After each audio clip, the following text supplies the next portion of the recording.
प्रदेश के छोटे से कस्बे बड़ागांव में रेलवे ट्रैक था जिसे लोग रात के समय शापित मानते थे। गांव के बुजुर्ग हमेशा कहते थे कि आधी रात के बाद वहां एक सफ़ेद साड़ी पहनी औरत दिखती है जो दरअसल एक भटकती आत्मा है, लेकिन गांव के नौजवान इसे सिर्फ अफवाह समझते थे।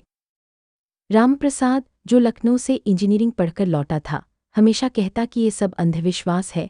उसके दोस्त अरविंद और सुरेश भी इस बात पर हंसते थे। एक रात रामप्रसाद ने कहा, चलो आज साबित कर देते हैं कि वहाँ कुछ नहीं है। अरविंद तुरंत तैयार हो गया, लेकिन सुरेश का दिल डर से तेज धड़क रहा था। फिर भी तीनों ने साइकिल उठाई और आधी रात को रेलवे ट्रैक की ओर चल पड़।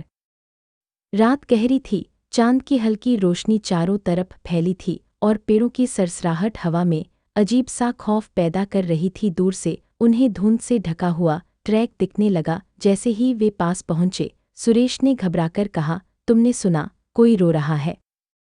सबने कान लगाए और सचमुच धीमी धीमी करुण सिसकियां गूंज रही थी।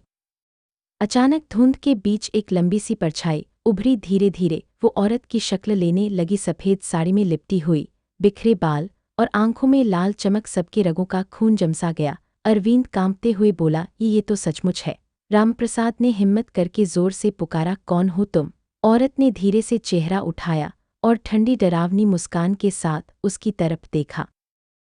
फिर वो औरत अचानक उनकी ओर बढ़ने लगी, जैसे जमीन को छुए बिना हवा में तैर रही हो। तीनों ने भागकर साइकिल उठाने की कोशिश की, लेकिन टायर अपने आप घूमने लगे, जैसे किसी ने उन्हें रोक दिया हो। औरत चीखी, तुम्हें यहाँ नहीं आना चाहिए था। रामप्रसाद लड़खड़ाकर गिर पड़ा और औरत उसके सामने आ खड़ी हुई। उसकी आंखों से आंसू बह रहे थे, लेकिन होठों पर ठंडी खौफनाक मुस्कान थी। उसने कहा, मेरा नाम सावित्री है। 40 साल पहले यही भयानक ट्रेन हादसा हुआ था। मेरा पूरा परिवार मर गया। मैं अपने बच्चे को बचाने दौड़ी, लेकिन ट्रेन ने मुझे भी कुचल डाला। तब से मैं यहीं भटक रही हूँ। उसकी आवाज़ इतनी दर्दनाक। रामप्रसाद कांपते हुए रो पड़ा, हमें माफ़ कर दो माँ, हमसे गलती हो गई। तभी गांव के मंदिर से आरती की घंटियों की आवाज़ आई। जैसे ही वो ध्वनि पहुंची, सावित्री ने भयानक चीख मारी और धुंध में गायब हो गई। तीनों किसी तरह भागकर गांव लौटे, लेकिन उस रात के बाद से रामप्रसाद कभी पहले जैसा नहीं रहा। हर रात उसे वही औरत सपनों में दिखती, अपने बच्चे को पुकारती हुई। गांव वाले कहते थे, जो भी उस औरत को देख लेता है, वो जिंदगी भर उसके साए से मुक्त नहीं हो पाता।